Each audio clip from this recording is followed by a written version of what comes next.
Salut à tous les amis, j'espère que vous allez bien, moi ça va impec. Aujourd'hui on va parler de ma troisième heure de conduite. Donc j'ai eu mon heure de conduite mardi soir, donc de 17h à 18h, donc je vais vous en parler un peu. Mais avant ça je tenais à vous remercier parce que voilà, jusqu'à présent on était 100% d'hommes. Il n'y avait que des wheelers, il n'y avait pas de wheeleuses sur ma chaîne. Et depuis hier, donc depuis jeudi si je ne dis pas de bêtises, 8% de femmes sont apparues. Donc je ne sais pas si c'est des wheeleuses, donc des personnes qui pratiquent actuellement la roue, ou si c'est simplement des personnes qui sont intéressées, ou j'espère vraiment des futures wheeleuses. Et oui, j'aimerais beaucoup, voilà, vu que c'est un sport qui est quand même mixte, j'aimerais beaucoup qu'il y ait donc des filles qui roulent en gyro-roue, parce que c'est un sport, une passion, un divertissement qui est disponible à tout le monde. Toute personne de mémoire faisant à peu près 20 kg peut monter sur une gyro-roue. Et voilà, je suis content que ça se développe, je suis content que des filles commencent à regarder mes vidéos et c'est super. Voilà, on va tout de suite passer au sujet du jour parce que certains ne s'intéressent pas vraiment. Mais je vous ferai une petite vidéo analytique de ce, parce qu'on a plein d'outils sur la chaîne pour voir qui, de quel pays, de quel machin. Et je vous ferai un petit bilan de temps en temps. Tous les mois, je pense, j'espère un truc du genre. Voilà, donc j'ai fait ma troisième heure de conduite voiture mardi. Donc j'avais conduit de 17h à 18h, donc c'était mieux parce que d'habitude j'ai 18-19, donc en pleine nuit. Là au moins il fait un peu plus jour, c'est quand même plus agréable, on voit plus de choses et c'est quand même un peu moins stressant, même si je suis pas vraiment stressé en conduite. Mais bon, on est quand même un peu plus rassuré quand on voit mieux, surtout au niveau des piétons ou des villes, des panneaux qu'on connaît pas trop dans les endroits où on connaît pas. La conduite s'est très bien passée. Au départ, donc là c'était une nouvelle monitrice, donc jusqu'à présent j'avais eu deux mecs différents, donc je refais un petit bilan. Première heure, j'avais juste conduit même pas 5 minutes tout seul, sinon la première demi-heure on est assis au poste de conduite. Pendant 5 minutes j'avais passé les vitesses et après j'avais tenu le volant pendant un quart d'heure. Deuxième heure de conduite, on est parti, j'ai fait quelques passages de vitesse dans une rue sens unique, ça se passait bien, donc on est parti, on a roulé pendant 45 minutes ville et 5 minutes de campagne quoi. Là aujourd'hui on est parti, on a dit, voilà, la nouvelle motrice elle a regardé un peu ce qu'avaient dit les autres profs sur moi. On a fait elle m'a passé les clés, je me suis installé tout seul, elle est arrivée. On a fait le passage de vitesse de 1 à 5 moteur éteint. Donc là en fait vous coupez le moteur et garé, vous passez première.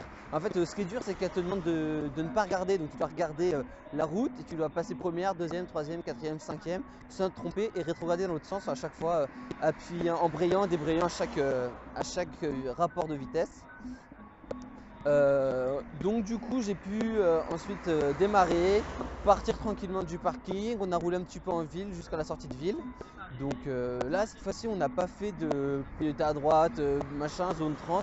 Non, on est tout de suite sorti de la ville, on est parti un peu en campagne, rouler un peu à 70, 80 et gérer les montées, les descentes, que voilà, le poids de la voiture te fait accélérer en descente. Quand monter il faut donner plus de puissance. Et mon objectif tout au long de la route était en fait de réussir à, quand je roulais à 70, c'était 70 et c'était pas 75, 66, 67, 72, voilà, c'était d'être à peu près stable en fait sur ma vitesse. Donc c'est quelque chose qui est pas facile, surtout quand il y a des virages, même si c'est des tout petits virages, dès qu'il y a un virage ou dès qu'il y a une montée descente, on prend un peu peur ou la voiture est un peu plus lourde donc on accélère sans le vouloir. Donc ça c'était une grosse partie de mon heure de conduite. On s'est arrêté sur un parking où l'entrée était extrêmement serrée, où il fallait passer donc en premier roulant, donc au pas en fait à 6-7 km/h. On a ensuite effectué deux marches arrière en ligne droite, juste pour voilà, quand même montrer la position. Donc il faut se mettre sur une seule fesse, main gauche au niveau à midi sur le volant et la main droite derrière la tue-tête du passager. Donc ça c'est pour une marche arrière en ligne droite, donc voilà. Ensuite on est reparti, on a roulé un peu, on est rentré en ville. On est arrivé en ville, on s'est aperçu qu'on avait encore un peu de temps devant nous pour conduire. Donc on a fait demi-tour en rond-point, on est ressorti pour re-rentrer en fait, voilà. Parce que du coup ça faisait quelques ronds-points, ça faisait 50, 90, 50, 90 et c'était assez intéressant parce que passer les vitesses et savoir en fait quand passer les vitesses, c'est assez compliqué. Faut réussir à jauger, est-ce que là c'est nécessaire ou pas de passer la vitesse. Donc après on est rentré, on est arrivé sur le parking de l'auto-école, enfin sur le parking qui est devant l'auto-école, on a fait le bilan de l'heure. Il faut savoir qu'au moment où je me suis garé, en fait voilà, dégoûté, j'arrive, je me garde donc c'était juste aller tout droit et voilà, juste viser entre les deux traits quoi, en marche avant. Donc rouler au ralenti et en fait pendant toute l'heure j'ai pas calé, j'ai pas fait de grosses erreurs. Et par contre arrivé là j'ai complètement oublié d'appuyer sur l'embrayage. Et donc il faut savoir que quand vous roulez à 2-3 km/h, si vous appuyez pas sur l'embrayage, bah forcément vous calez quoi. Et donc du coup, au moment d'arriver où j'étais rassuré, je me suis dit c'est bon, on est arrivé, pas de soucis, tout va bien. On arrive dans ma tête, c'était ça y est, j'ai déjà terminé mon heure, j'ai plus qu'à mettre le frein à main. Et j'ai calé parce que je voulais appuyer sur le bouton. Donc ma monitrice dégoûtée, qui se met à rigoler, qui me fait ah non, trop déçu, c'était super bien passé et là tu gâches un peu tout quoi. Mais voilà, c'était rien de grave, rien d'important on va dire. Mais voilà, il faut que je fasse attention la prochaine fois, ça va un peu me hanter. Donc du coup dans le bilan on a vu ce qui allait pas. Donc ce qui allait pas c'était quand je roule, je fais pas forcément attention à parfois à ma trajectoire quand je passe mes vitesses en fait j'ai tendance à un peu tourner mon volant un peu à gauche à droite ou même en ligne droite à vouloir pour quelques millimètres vouloir compenser et en fait à force de compenser on fait des slaloms alors que c'est pas grave si la voiture bouge un petit peu sur le côté en fait et voilà. Il faut que je fasse vraiment attention à ça. Il faut que je pense, voilà, quand je passe une vitesse, on est en troisième, on descend en deuxième. Et même si on va s'arrêter et qu'on se dit, voilà, ça sert à rien de passer la deuxième pour l'enlever, et en fait, il faut quand même ce qu'on appelle valider la vitesse, donc passer le rapport et rappuyer dessus sur l'embrayage pour s'arrêter en fait. Il faut valider toutes les vitesses. Effectivement, par exemple, dans un freinage d'urgence, on peut sauter des rapports ou autre, mais là, en conduite normale, surtout en auto-école, quand on passe le permis, il faut absolument valider tous les rapports. Donc voilà, c'était un peu les points que j'ai à travailler. Je sais que sur la prochaine heure, je vais travailler apparemment la marche arrière, donc certainement peut-être avoir les premières notions pour apprendre à se garer ou apprendre à faire une marche arrière avec un certain angle, savoir où regarder dans les rétros, donc je pense que ça va être surtout ça. Donc apprendre à mieux régler les rétros peut-être qu'actuellement pour pouvoir réaliser une marche arrière, parce qu'il faut savoir que quand vous faites une marche arrière, il va s'arrêter oui. Quand vous faites une marche arrière, il faut vos rétros, des fois vous ne voyez pas forcément les traits des places suivant comment vous êtes réglé. Donc vous avez droit à l'arrêt de baisser en fait vos rétros pour voir les traits et voir les traits de la place de parking pour pouvoir vous garer parfaitement comme il faut.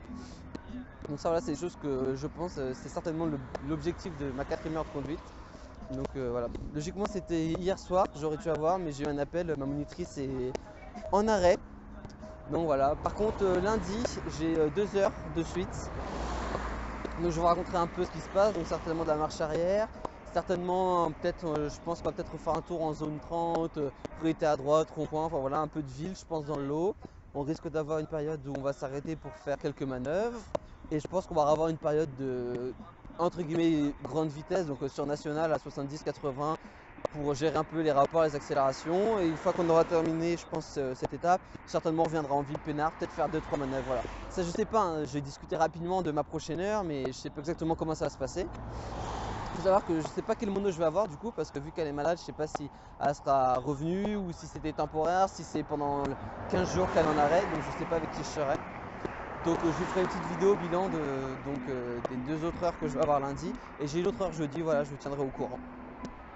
Voilà, j'espère que cette vidéo vous a plu, qu'elle a peut-être été utile à certains. Voilà, comme je dis, on est plein à passer le permis, on est plein de jeunes à passer le permis tout le temps. Et si ça peut permettre à certains d'avoir des petits conseils, des petits trucs comme ça, des petites astuces, de vous informer un peu comment se déroulent les heures conduites, bah voilà, il n'y a pas de souci. Et si vous avez des questions, bah posez-les, j'y répondrai avec un grand plaisir. Et voilà, je pense que c'est tout, je pense que je vous ai tout dit. Je vais vous laisser là, j'espère que vous avez passé un agréable moment avec moi. Je vous dis à la prochaine, allez, bye bye tout le monde.